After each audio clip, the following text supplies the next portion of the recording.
오늘 은혜 받으신 말씀은 누가복음 8장 24절에서 25절까지 말씀입니다.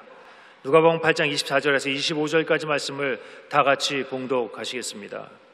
제자들이 나와 깨어 이르되 주여 주여 우리가 죽겠나이다 한데 예수께서 잠을 깨사 바람과 물결을 꾸짖으시니 이에 그쳐 잔잔하여 지더라.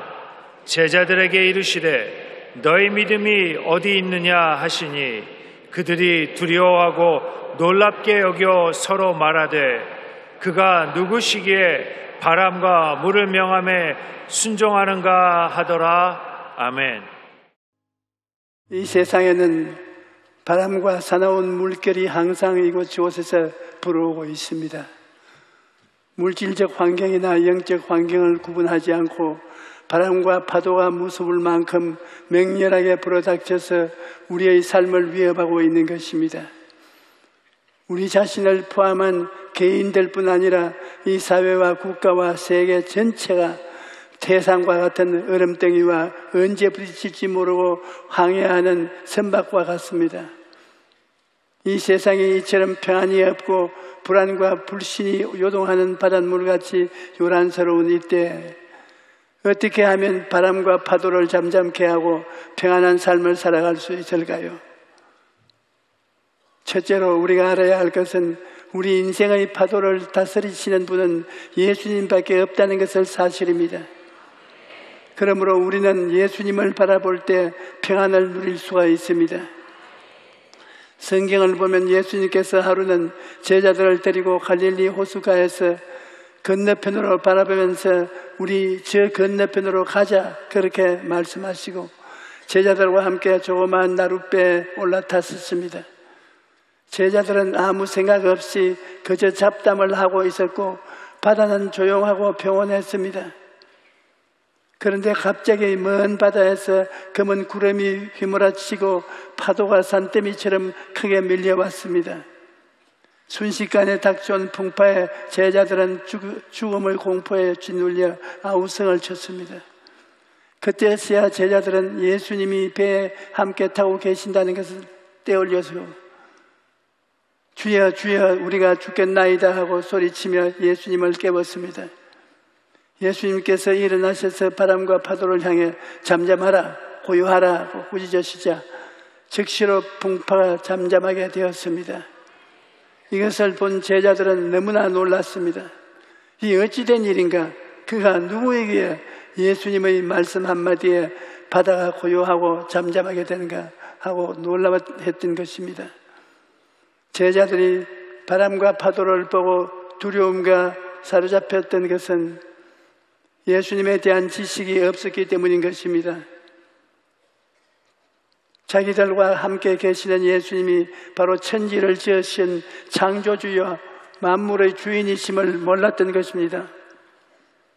예수님이 누군가를 알지 못하고 인간의 지혜와 능력을 의지하면 풍랑을 만났을 때 두려움이 포로가 되고 마는 것입니다. 오늘날에도 수많은 사람들이 두려움 속에 살고 있습니다.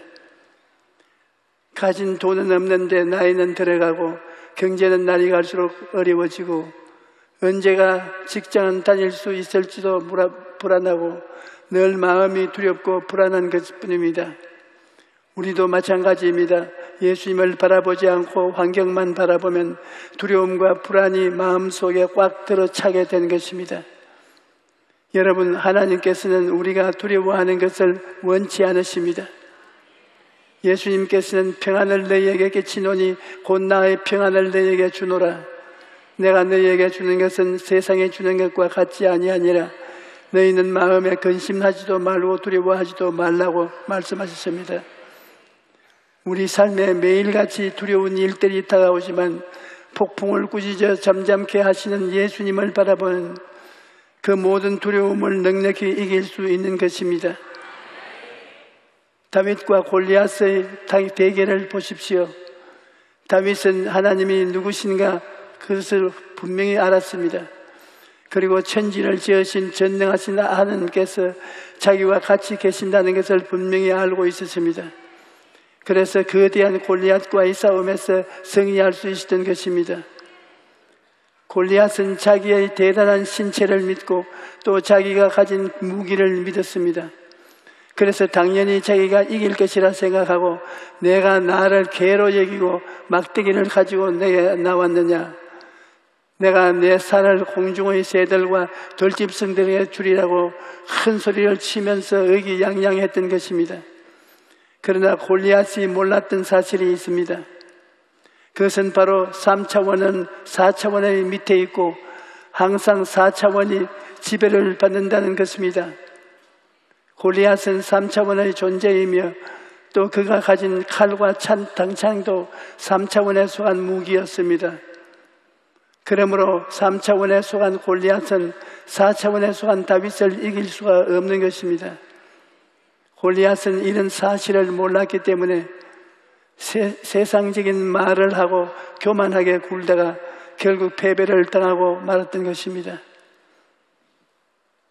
그러나 다윗은 하나님이 누구신가를 잘 알고 있었습니다.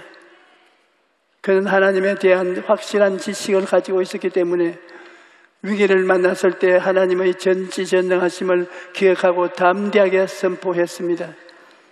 오늘 야훼께서 너를 내 손에 넘기시리니 내가 너를 쳐서 내 목을 베고 브레셋 군대의 시체로 오늘 공중의 새와 땅의 짐승들에게 주어 온 땅으로 이스라엘의 하나님이 계신 줄을 알게 하겠고 또 야훼의 구원하심이 칼과 창에 있지 아니함을 이 무리에게 알게 하리라. 전쟁은 야훼께 속한 것인즉 그가 너희를 우리 손에 넘기시리라. 다윗은 전능하신 하나님을 알고 믿었기 때문에 마음에 두려움이 없었던 것입니다. 또 다윗은 목동 생활을 하면서 하나님의 선하심도 잘 알고 있었습니다. 하나님은 좋은 하나님이시기 때문에 내게 부족함이 없게 하신다. 나를 푸른 초장으로 인도하시고 쉴 만한 물가로 이끌어 주신다. 다윗은 하나님이 참으로 좋은 하나님이시라는 것을 알고 있었기 때문에 사망의 골짜기를 지날 때에도 두려워하지 않았고 골리앗 앞에서도 담대할 수 있었던 것입니다. 여러분, 우리가 좋으신 하나님을 분명히 알지 못하면 고난이 다가올 때 하나님이 나를 버려보고 잘못 생각하고 원망하고 단식하고 불평하게 되는 것입니다. 그러나 하나님은 좋으신 하나님이시요 그 하나님이 우리와 함께 계신다는 것을 분명히 알면 어떤 상황에서도 요동하지 않습니다. 우리가 믿고 섬기는 하나님은 예수 그리스도를 통해서 우리의 이롭게 하시고 우리에게 성령을 부어주시고 우리의 병을 제하시고 저주와 가난을 물리치사 아브라함의 복을 주시며 천국과 영생을 주시는 하나님이신 것입니다. 이와 같이 좋으신 하나님에 대해서 온전한 지식을 가진 사람만이 마귀를 대적하고 바람과 파도를 이길 수 있는 것입니다. 셋째로 우리가 받아야 할 교훈은 풍랑을 만날 때 기도해야 한다는 것입니다.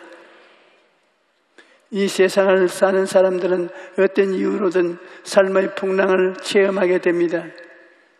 남의 밥의 콩이 굵어 보인다고 남은 편안하게 살고 우리만 고생한다고 생각하지만 실상 그렇지가 않습니다. 너나 할 것 없이 모두 다 크고 작은 풍랑을 겪으면서 이 세상을 살아가고 있는 것입니다. 우리가 예수님을 모시고 산다고 해서 인생의 파도가 안 다가오는 것은 아닙니다. 왜냐하면 마귀가 있기 때문인 것입니다. 마귀가 없으면 고난이 없어요. 그러나 마귀가 있는 이상 마귀가 우리를 가만히 내버려 두지 않습니다. 끊임없이 바람을 일으켜서 우리의 삶을 뒤흔들어 놓는 것입니다. 그러나 마귀가 아무리 파도를 일으켜도 예수님을 모시고 있는 배는 가라앉지 않습니다.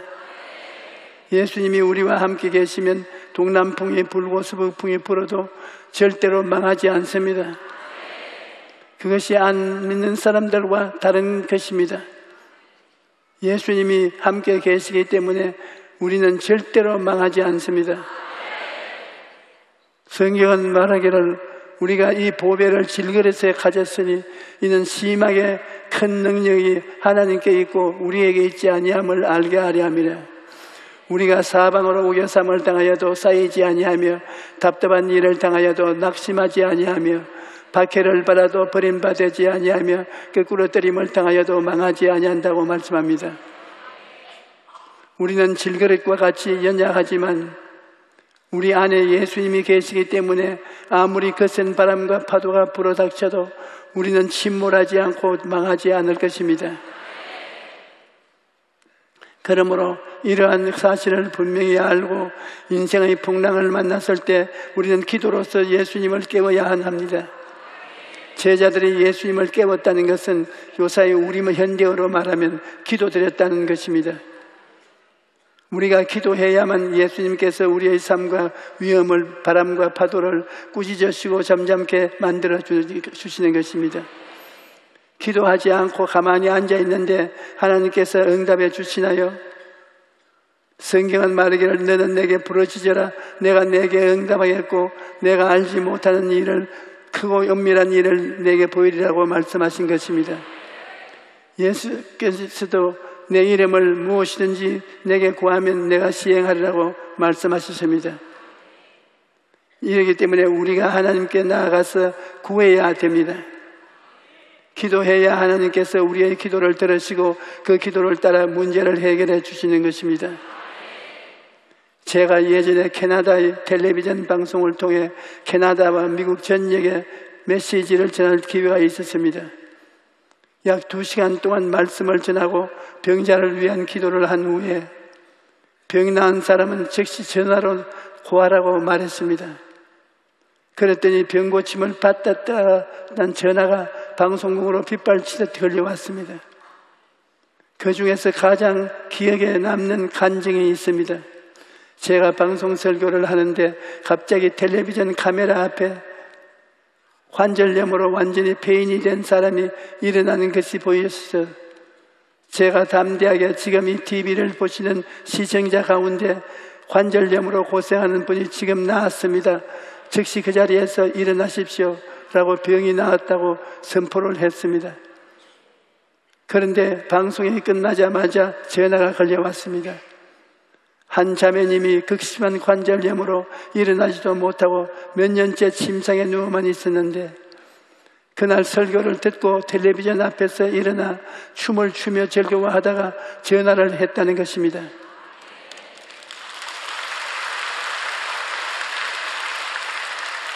그런데 제가 카나다에서 일정을 마치고 미국의 뉴욕에 도착해 보니 여기 어느 조그마한 농장에 가서 설교하기로 일정이 짜여져 있었습니다. 그곳은 깡패와 마약 중독자와 알코올 중독자들을 갱생시키는 농장인데 그 이후 동리 사람까지 합쳐야 300명이 될까 말까 했습니다. 그래서 나는 속으로 불평을 했습니다. 이렇게 바쁜 사람을 이런 산골짜기 농장에 그것도 고작 300명 보이는 교회에 설교를 하라니 여기 말고 2,000명 이상 2만 명 이상 모인 곳에도 서로 와서 설교해 달라고 아우성인데 내가 미국까지 와서 이게 뭐람 이것은 분명 시간 낭비야. 그렇게 불평을 하면서도 마음 한편으로는 예수님은 한 여인을 구하기 위하여 수가성 우물가에까지 가서 설교하셨는데 내가 뭐라고 그렇게 생각하고 그곳에 가서 설교를 했습니다. 그리고 병자를 위한 기도를 간절히 드렸을 때였습니다. 어떤 자매님이 눈물을 비오듯이 흘리면서 강단에 올라오더니 간증을 하겠다는 것입니다. 저는 그 자매님의 간증을 듣고서야 왜 하나님께서 나를 그곳에 보내셨는지 알게 되었습니다. 그 자매님이 간증하기를 저는 하복부에 대동맥이 막혀 하반신 마비 증세로 안진뱅이가 되었습니다. 거기다가 심장병, 위장병까지 겹쳐 온몸이 절망적인 상태였습니다. 병원에서도 고칠 수가 없어서 몇 년째 기도만 하고 하나님의 뜻만 기다렸습니다. 그런데 몇 년 전부터 한국의 조용기 목사에 대한 소문을 듣고 조 목사가 만나기를 기도해 봤는데 오늘 드디어 그 기도가 응답되었습니다. 제가 여기 올 때는 들것에 누워 실려왔는데 조 목사님의 기도로 이렇게 제가 바로 서서 간증하게 되었습니다. 목사님 감사합니다. 하나님 정말 감사합니다. 그 자매는 너무 기뻐서 울음을 그칠 줄 모르고 나의 손을 만지면서 조 목사님 한 번만 더 만져봅시다. 한 번만 더 봅시다 하며 저를 놓아주지를 않았습니다. 사실 제가 그곳에 간 것은 기적 중에 하나입니다. 그 농장은 행정구역상 뉴욕주에 속해 있을 뿐이지 그야말로 첩첩산중입니다. 제가 그곳에 가게 되리라고는 저 자신도 생각하지 못했습니다. 그러나 하나님께서 불쌍한 그 자매의 기도를 응답하셔서 나를 통하여 병고침을 받게 한 것입니다. 제가 훌륭해서가 아니라 그 자매가 조 목사님만 만나면 반드시 나을 것이라는 믿음을 가지고 간절히 기도했기 때문에 질병이 떠나가고 성령의 능력으로 고침을 받게 된 것입니다. 지금은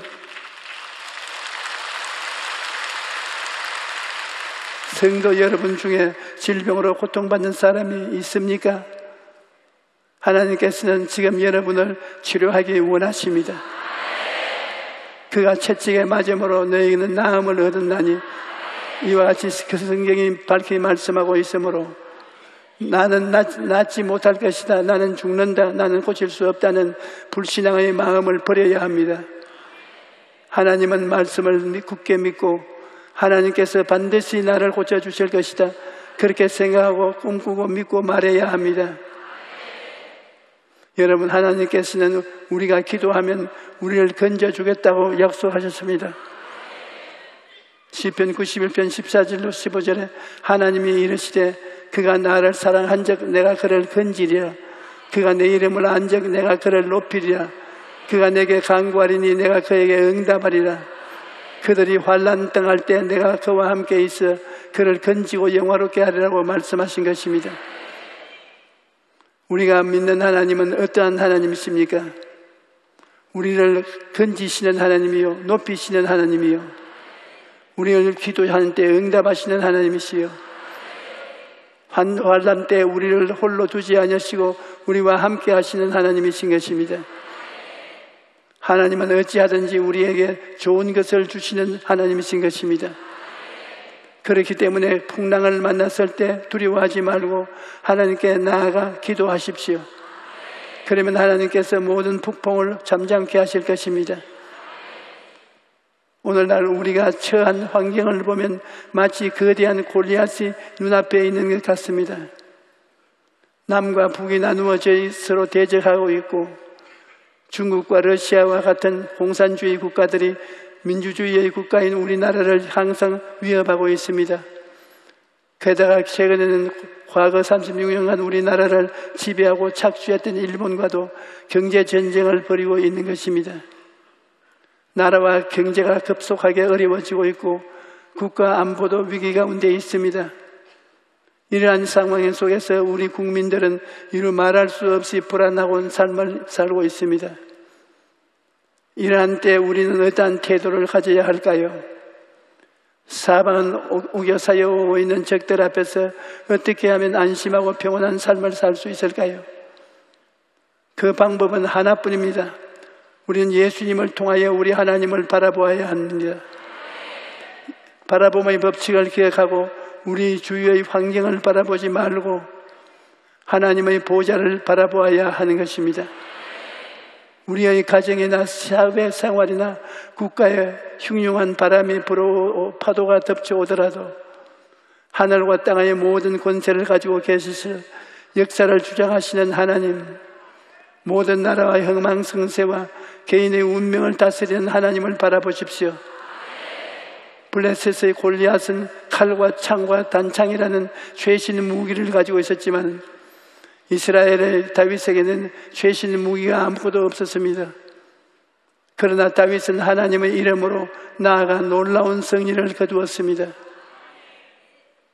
이와 같이 오늘날 우리의 적들은 핵과 각종 미사일과 수중, 함정 등 어마어마한 최신 무기를 가지고 있고 우리에게는 핵이 없습니다. 하지만 우리에게는 이 우주를 통치하시는 하나님이 계신 것입니다.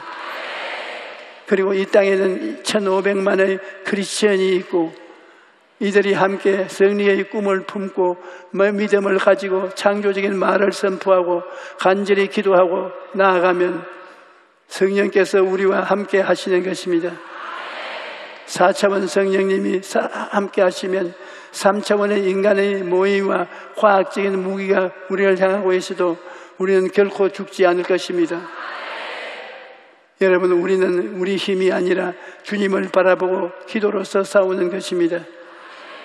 만약 우리가 우리 힘으로 주변의 적들과 싸우려고 한다면 3차원적 전쟁을 해야 할 것입니다. 그러나 성경은 우리의 전쟁은 혈과 육에 속한 것이 아니라 말합니다. 에베소 6장 12절에 우리의 씨름은 혈과 육을 상대하는 것이 아니요 통치자들과 권세들과 이 어둠과 세상 주관자들과 하늘에 있는 악의 영들과 상대함이라고 말씀하고 있는 것입니다. 그러므로 3차원적 전쟁보다 앞서 해야 할 것은 바로 기도인 것입니다. 하나님의 아들, 딸을 우리가 기도하면 3차원적 전쟁이 아니라 4차원적 전쟁을 하게 되는 것입니다. 우리 민족이 일사단결하여 전심으로 기도하면 4차원의 성령께서 원수 앞에 우리를 굳세게 하시고 모든 것이 합동하여 선을 이루도록 만들어 주시는 것입니다. 우리가 기도로서 예수님을 깨우면 오늘날 또 예수님께서 여러분과 나의 운명을 변화시키고 우리의 생활을 흑암에서 광명으로 죽음에서 생명으로 옮기시고 우리의 삶의 기적을 베풀어 주시는 것입니다. 여러분, 예수 믿는 산 사람은 하나님을 믿지 않는 천명과 맞먹습니다. 성경에 보면 주를 경외하는 사람은 한 사람이 천을 쫓고 두 사람이 만을 쫓는다고 말했습니다. 그러므로 우리가 함께 나라와 민족을 위해 기도합시다. 우리가 합심하여 간절히 기도하면 성령께서 운행하시고 역사하셔서 개인과 가정과 이 나라와 민족 위에 좋은 일이 일어날 것입니다. 우리가 지금 우리를 노리고 북한에서 여러 가지 미사일을 연구해서 그를 우리에게 협박 재료로 쓰는데 우리는 그것이 겁나지 않습니다. 골리앗이 칼과 찰과 단창, 그 당시에 최신 무기를 가지고 다윗을 향해 왔지만은 다윗은 물맷돌 5개 가지고 나가서 예수 그리스도 이름으로 그 골리앗을 단번에 쓰러뜨린 것입니다. 우리의 무기는 무엇입니까? 우리의 무기는 예수 믿는 믿음인 것입니다. 우리의 무기는 무엇입니까? 우리가 기도하는 기도가 우리의 무기인 것입니다. 우리가 기도하는 이상 망하지 않습니다. 하나님을 아버지로 섬기는 이상 뒤로 물러가지 않습니다. 우리에게 승리만 있을 뿐인 것입니다. 여러분, 두려워하지 마십시오. 성경에는 하나님이 365번 두려워하지 말라고 말하셨습니다. 우리가 두려워하면 하나님이 우리를 도울 수가 없습니다. 우리가 용기 담대하여 믿음으로서 나아가면 승리할 수가 있는 것입니다.